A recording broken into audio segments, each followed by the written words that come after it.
Good morning everyone. I am Harshita Verma from Team Chambers of Himanjali Gautam ma'am. Welcome to this video. In today's video, we are going to discuss a very crucial part of our Indian Constitution, that is writs. We'll be discussing its meaning, importance and all the 5 types of the writs which are available. First, let us focus upon part 3 of our Indian Constitution, which talks about fundamental rights from Article 12 to 35, such as Article 19, which talks about right to freedom of speech and expression, Article 21, which talks about right to life and personal liberty, and various other fundamental rights.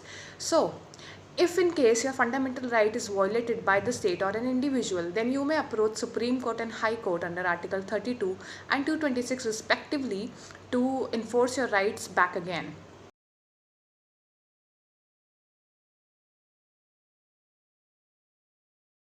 Of our fundamental rights, there are certain remedies granted under our constitution. The two which we just discussed, that is Article 32 and 226, which empowers the court to issue writs. Also Article 13, which talks about judicial review, and Article 359, which says that except for emergency situations, the fundamental rights of an individual cannot be curtailed.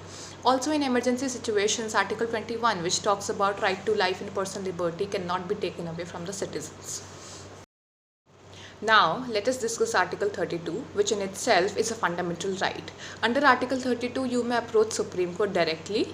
Also, Article 32 is referred as heart and soul of our Indian Constitution, also the protector and guarantor of our fundamental rights.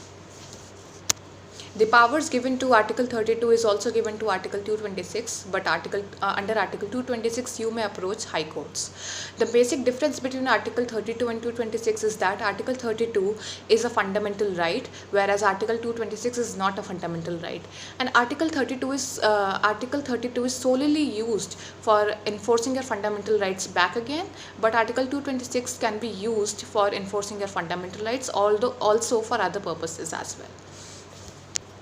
There is no specific hierarchy which is to be followed in the cases where the violation has taken place. You may approach Supreme Court and High Court, both of them, but if you are approaching Supreme Court before approaching High Court, you have to provide a reason to the court, to Supreme Court, as to why you did not approach the High Court before. Let us now discuss the first writ, which is habeas corpus. It is a Latin term which means to have a body. It is the most powerful and mostly used writ. So, under this writ, if a person is detained and not produced in front of the court or the magistrate within 24 hours of his detention, then that person or his family or friends may use this writ and approach Supreme Court and High Court, and then the High Court can examine the grounds upon which that person has been detained. And if the detention is found to be illegal, then that person is released.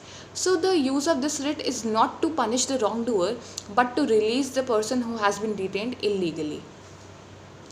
There are 4 grounds under which the writ of habeas corpus cannot be used. These 4 grounds are: first, when there is a contempt of court; second, when the detention is lawful; third, when the detention is by a competent court; and fourth, when the detention and the matter is outside the jurisdiction of a particular court. Now let us move on to our second writ, that is mandamus. It is again a Latin term and which means we command.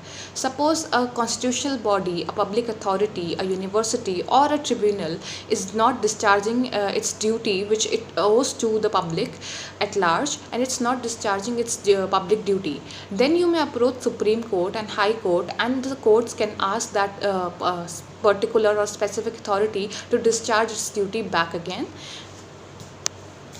For instance, suppose a person who has a legal right which casts certain and imposes certain duties and obligations upon B, and if B fails to discharge his public duty, then A can approach Supreme Court or High Court under Article 32 or 226, and the court can then issue the writ of mandamus and ask B to discharge its public duty. So this is what the writ of mandamus means.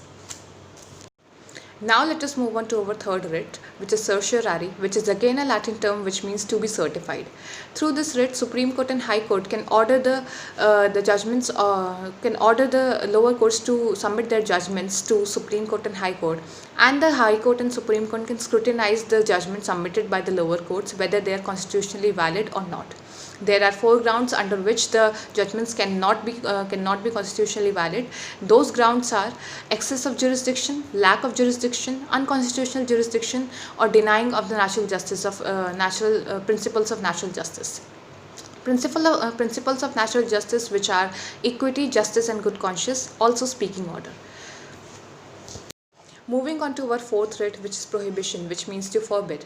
This writ is issued by Supreme Court or High Court to ask the lower courts to stop the judicial proceedings, so that to prevent mistakes and to protect an individual from the arbitrary administrative functions. This writ is used against the authority which is exercising judicial proceedings and judicial functions. Coming to our fifth writ, which is quo warranto. It is again a Latin term which means by what authority or by what warrant.